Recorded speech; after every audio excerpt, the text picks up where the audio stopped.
Welcome, friends. This is your friendly neighborhood podcaster coming to you with another thought-provoking session. Before we dive in, make sure to hit that subscribe button so you won't miss out on any of the insightful episodes we put together just for you. And if you enjoyed today's show, I would really appreciate if you could leave a review. It helps more people find us, and it helps me know I'm serving you in the best way possible. Now, without further ado, let's get into today's topic, an issue that hits close to home for so many of us, the power of self-acceptance. It's the way you make me feel so good, feel so good right now.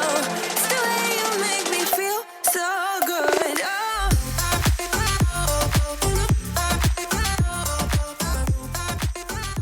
We'll look at its importance, the problems that arise when it's lacking, and how to cultivate it in our own lives. Are you ready? Let's go. Welcome to Self-Care and Hustle Podcast, where your journey to becoming your best version begins. If you're ready to live your best life and find your inner peace, you've come to the right place, giving you insights on all life tips and purpose-driven actions to move you from where you are now to where you want to go. You can do this. This is me, Nestle Poliente, your host. Are you ready? Now let's dive in.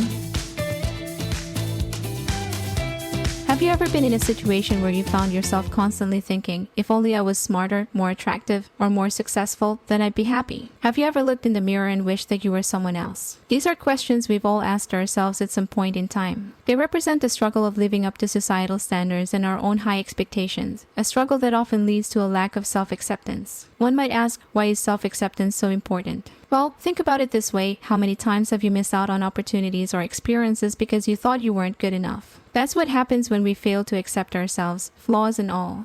A study by the Journal of Personality and Social Psychology reveals that self-acceptance is a key determinant of mental health and overall life satisfaction. Yet, despite its importance, it's something many of us struggle with. So why is it so hard for us to embrace ourselves fully, and what can we do about it? The problem starts from an early age. We're social creatures, aren't we? We long for acceptance, belonging, and approval. It starts when we're kids, trying to fit in with our friends at school to be part of the cool group. Remember those days. It might be as simple as being picked last in the playground for a game of dodgeball, or more serious instances like being bullied for looking different, or being shamed for not being able to solve a math problem as quickly as others. All these experiences send a subtle message to our young minds: you are not good enough. And guess what? We carry these messages with us into adulthood. They shape how we view ourselves and how we operate in the world. The rejection from a lover might take us back to that playground where we were always picked last. The criticism from a boss might remind us of that math teacher who said we were slow. Research by the American Psychological Association found that children who are accepted by their peers grow up to have higher self-esteem and better mental health. Meanwhile, those who are not accepted often grow up with low self-esteem, anxiety, and depression. This lack of acceptance from others often translates into a lack of acceptance for oneself. But it's not just our experiences. It's also the images and messages we consume every day. Think about it. How many times a day do you see images of perfection on your social media feeds? Perfect bodies, perfect relationships, perfect homes. Every scroll, every click is a reminder of what we're not. According to a study published in the Journal of Youth and Adolescence, frequent use of social media can negatively impact body image and self-esteem, particularly in young adults. We're in a digital era where comparison is just a click away. And let's be honest, it's hard not to compare ourselves with others when their lives are on full display for us to see. But remember, what you see on social media is often a highlight reel, not the whole story. It's not fair to compare your behind the scenes with someone else's showreel. Now that we've looked at why self-acceptance can be so elusive, let's shift gears and talk about why it's so essential. For starters, it's the foundation of mental health. Numerous studies have demonstrated a strong link between self-acceptance and psychological well-being.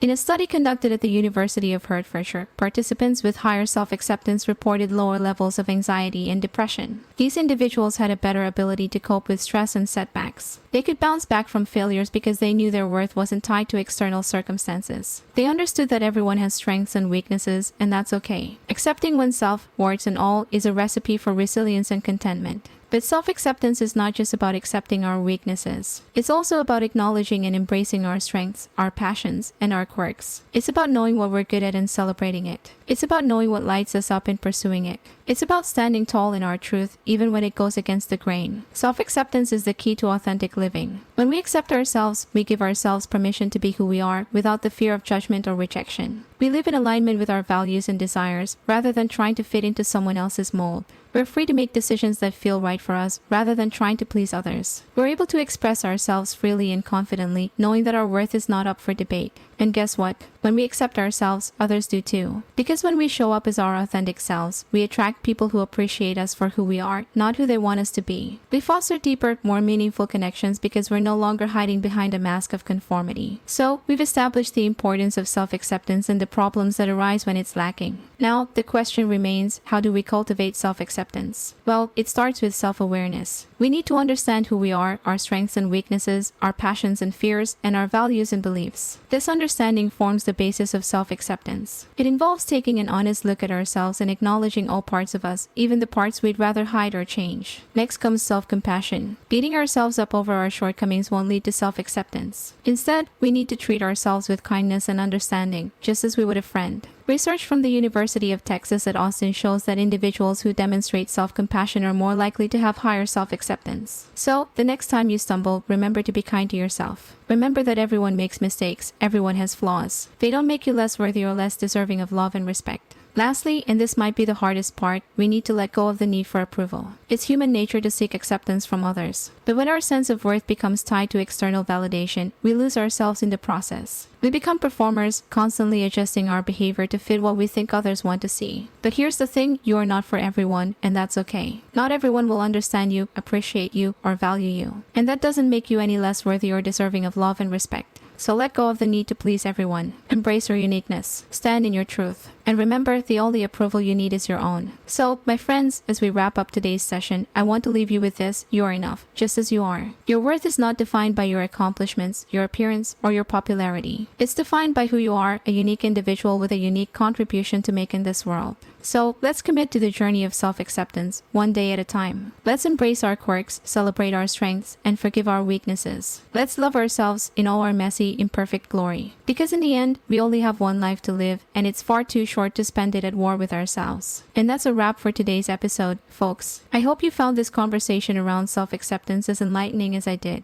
Don't forget to subscribe so you won't miss out on future episodes. And if you enjoyed our time together today, I would really appreciate it if you could leave a review. Your feedback helps me keep this podcast relevant and insightful. So until next time, remember, be kind to yourself, accept yourself, and most importantly, love yourself. Because you, my friend, are worth it. I was worried you blowed my reputation, but I figured it's not on me. Yeah. The way you're making me shiver, your hands on myself, I keep pulling the trigger, alright. This red finger for people like them. Oh no. But darling, on my mind, I'm feeling so fly up in the zone now. I'm like a golden crown, whirling high up in the sky. Oh, it's the way you make me feel so good, feel so good right now. It's the way you make me feel so good. Oh.